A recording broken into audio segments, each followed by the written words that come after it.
Hey everybody, let's do a Friday night recap. Well, I'm feeling a little better actually, not sounding better, but feeling better. So let's talk about results of the night for hockey, for NBA, and for college basketball. There's a couple NBA games going, so we'll hit that at the end. Well, let's go with hockey first. I mean, hockey algorithm, I can't really complain about it. I've said that once or twice this season in periods of time. It's doing all right. It has really close game score wise, the under, here in this Minnesota Toronto game. So that worked out well. It really wasn't a great game to bet. Minnesota did get up once, but it was basically tied. Tough game to bet both sides. But definitely good for the under there. Buffalo manages to win, but they don't go over in this game. But Buffalo does win at the plus 170 line. So good for them. Montreal wins. It says it's a loss here because they didn't win by adjusted power, but they were favored because of their streaks coming out of the break. That's why it says their pick rank is 2. So I did take Montreal. They crushed it 5-2. Awesome there. Carolina, no problem. Number one pick of the day. I think it ended 3-0. Excellent projection. There you go. LA and the Islanders. If the Islanders had come back, I was going to win big on this game. Unfortunately, they didn't. That was the only game, but they got one goal, got close, but they didn't do it. So this game's a miss for the algorithm slightly. And then Colorado's a pretty big miss because they jumped up for like 4 goals, I think, in the first period. They were out of control. So I don't know what happened here in Winnipeg, but that game was just weird. So okay day for hockey. Not bad. I think I won money on my hockey bets. About even or won because I had Buffalo, I had Montreal, I had Minnesota to win and lost the bet completely because I was never able to bet Toronto. Could have taken a cash out there a couple times and decided not to. Probably a good idea when you don't have the other side of the game to take the cash out at a profit. And that's going to start to probably become a rule of mine because I think I was offered about 50% profit right before they were going into overtime because I had them at the plus 180 line. And I didn't take it. I was like, I think, I'll trust Gustafson. I'll see if they can win in overtime. And that's a bad financial decision. Is you probably should take it because you don't have any cover on the other side winning at that point. So, all right, that's hockey. Now let's go over to college basketball. Abnormally bad day for college basketball. I saw this, and I was waiting for one of these days because I was like, well, what happens when the algorithm doesn't do really well? How is that going to affect my bets? And it did cause me to lose some games, but it didn't cause me to lose every game. And some of the games were actually super profitable. So it's the day's not over yet because I have a couple NBA bets going that are actually kind of big because they're at big lines. So I don't know if I'm up or down yet, but I'm probably going to be down slightly today, the way things have gone. And here's kind of why. So the games that we said to take, yeah, these home teams, trouble.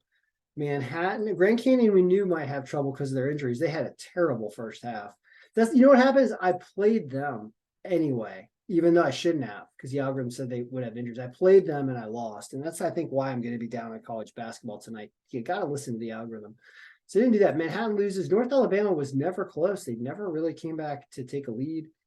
Monroe, did they really lose to Arkansas? Did that happen? Did I take that scoring right? I think it might have. Yeah, I think they did. Yeah, they just lost. I don't think they were close much either. Canisius wins. Stetson guy misses a free throw with no time left in regulation that would have won the game for them, and they lose. So it was that kind of day where you have these really 4 losses where you're only supposed to have like 2. So it happens. It's part of bad days. You can see this is what a bad day looks like. So it's still 64%. And all the home teams above 10% margin, the ones that I say are 90%ers, they all win. I know their lines were terrible, but that's still 6 teams. You could have thrown all these guys on a parlay and you would have won some money. So home teams above 10% margin still ring true. Away teams also ugly at the bottom. Looks like a home bump was needed. Now here's why sorry. So what did I play? Did I win or lose? I played Bellarmine, lost because they never came back. I played both Niagara and Fairfield. I got in on both of them in this game and I won some money. I can't remember how much, but I did win. I had Stetson and never got Lipscomb, even though this was close late. I think I almost pulled the trigger on Lipscomb bet at plus 115 or something just to have the other side. I didn't. I regret it because, of course, they lose a close one. Sienna and Ryder, love this game. Love this game. Love this game. Siena ended up being down a bunch at some point. I bet them.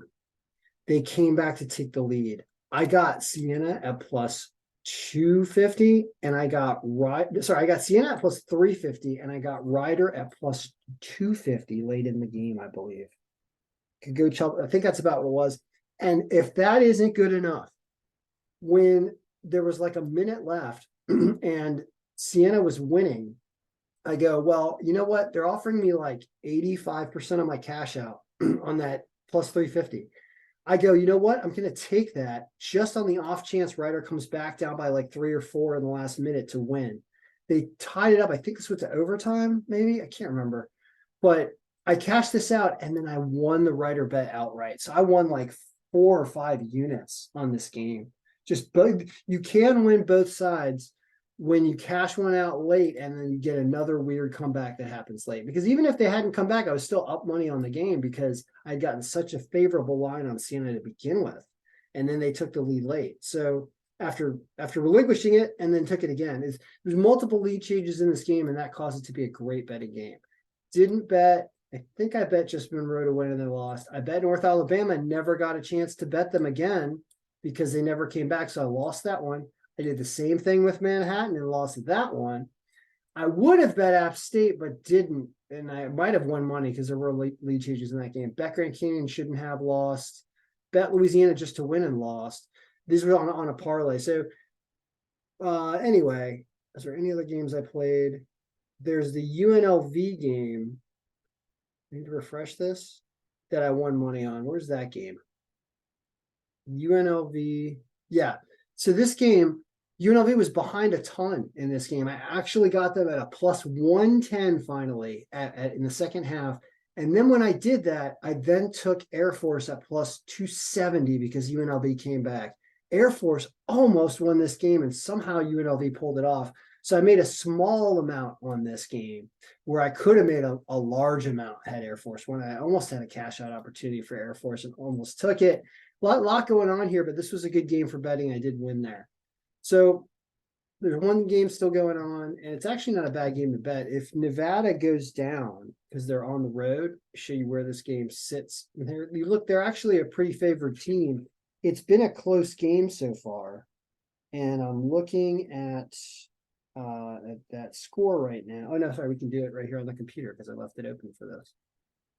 That game's right here. They're tied. You can see they're only minus 138, and they started the day at minus 150.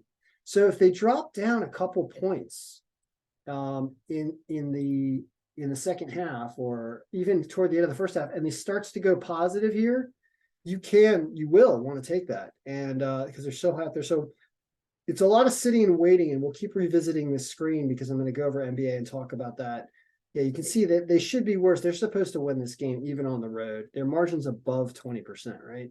Yeah, it's 28% margin. So we can see how we don't lose very many games up here. This is why I like to sort by margin. Looks like only one so far out of the first 14. Then all hell breaks loose, but there's an injury with Grand Canyon. So it's just these. It's one of those variance days where you just all the bounces don't go your way, like Stetson not hitting a free throw at the buzzer. You're right, you know, like that kind of stuff. It comes sometimes lumps together. So that's what that looks like down there. And it's not too abnormal because these games are supposed to be closer to random noise because they are closer margin games. And that's why I'm playing them both sides. And that's the point. So not a great day in college basketball. I'd have to call it the first losing day really that we've had.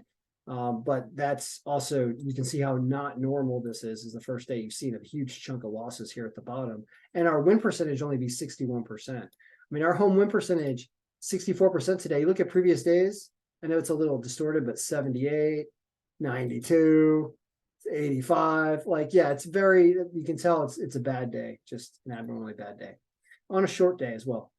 So we'll keep an eye on Nevada and see if that's better. They're getting ahead now. Now let's talk about NBA, and we can do a lot with NBA. So 3 games still going on. I have Houston at a crazy line, like 300 something, and I have OKC at plus 285, I think. Well, what's going on in those games? they've been oscillating. OKC keeps showing potential to come back, although they're down 7. The Houston Rockets are only down 9. They were up at the beginning barely and then fell behind at the end of the second quarter, but this is not the worst it's been. And if they mount an attack in the fourth and can get up, then you can start to have some really interesting things happen in this game. Video's not going to be that long, so we're not really going to see much of that if it happens. Same thing, of course, with OKC here. And this, I have a little more faith in OKC coming back, looking at the list. So we look back at the list here, the rest of the games. You can see that Milwaukee does win, like they were supposed to. Brooklyn has traded away a lot of their team, which makes them very difficult to forecast right now because they trade away, I believe, 2 key players at least. And so they lose here, but I think that's something that the algorithm is missing due to the fact that their rosters changed, and I really need to work on player stats contributing to the projections more. I think that probably would be helpful, but at the same time, they're also a team, so it's a tough call. Wizards blow game to the Knicks was a very good game for betting both sides because the Wizards got off to a lead and you could bet the Knicks, and the Knicks came back and beat them, so you could bet the Wizards. So it was a good game for that. Wizards did not win according to the algorithm, though. Clippers, what's the score of that game? Let's look at these games again. The Clippers game, they're up by 4. That kind of makes sense. You know, they probably win that game. OKC only down 4 now. So let's go back to NBA. Atlanta beats Cleveland. It's pretty consistent with the algorithm. They actually win by a lot more. So that's kind of interesting. And then Minnesota loses to Charlotte. Great game for betting both sides. I did well in this game because Minnesota was so favored and Charlotte led, I believe, most of it. I can't remember, but I remember it was a good game for betting both, as it would be, because I believe, Minnesota finally losing by 8. I'm pretty sure they came back. Actually, this is the game I bet. I have to look at my bets again, but I had both, if I remember correctly. Actually, let me check on my phone. I just want to tell you how I played it because I can't remember this game in its entirety, and I want to make sure I know what I'm talking about. Minnesota was only a 1%. We had them way down on the list, and they were injured. Yeah, that's why I bet Charlotte. I think I only bet Charlotte in this game. No. Here's what we have. I had Minnesota at plus 172 because they were down at some point. I think that was maybe the last bet, and I had Charlotte at plus 280. This game was super close to me, and now I remember. I got Charlotte because I had Minnesota early at plus 172 because Charlotte got up. That's what happened. I knew this game was going to be close, and then at some point, Charlotte took Minnesota came back to look like they were going to win in the fourth quarter. That's what it was. They were down. They came back to look like they were going to win, got up a couple. Charlotte immediately bumped up like crazy up to plus 280 because it reverted back to a similar line like early in the game. And so I got 280 on Charlotte when they were down like 4 points or something in the fourth quarter. And Charlotte's the one that comes and wins, and that's why I win 1.8 units on the game. And so that down here, picks at the bottom that are doing that, then they're close. That's good. And you can see OKC is kind of doing the same thing, right? Atlanta did not. And we'll see if Houston does, but kind of doing the same thing, meaning it's starting to get close. As I say that, they're now down 7. But we'll see. We'll see if they can mount something in the fourth because it says it's possible. And although the Rockets get worse too, so that's trouble. And Nevada's winning. All right. So that's the update for those 3. I'll be back Saturday morning for a big video because I'm sure there's 100 million games for college basketball, especially tomorrow. And it will be a busy day with that. I'm feeling better. I think I beat the cold. But you never know. It comes on late at night sometimes. Although we are late at night. It's 11:56 p.m. already. So that's the update. We'll call it a losing day on day 6, but it's definitely not a bankroll breaker day, and it's not even over. If one of those teams here, if either one of these teams comes back to take the lead even, let alone win, Houston or OKC, I think I'm about dead even on the day. May potentially even be up, depending on how we play it. So I'm not calling it a complete loss yet, but even if it was a loss, it wasn't that bad. And that's on an abnormally bad day for college basketball. It's on a mixed bag day for NHL. and it's on a okay day for NBA, I would say. NBA has been the sport that has been doing the best today so far, but we'll see if it can have an exceptional day. All right, good luck, everyone. I hope your picks won today, and I hope they keep on winning. I'll see you on Saturday with a big video about like 100. What is it going to be? 128 college basketball games? I don't know. 135. I like trying to have 100 win days in college basketball. We'll see if we can do it tomorrow.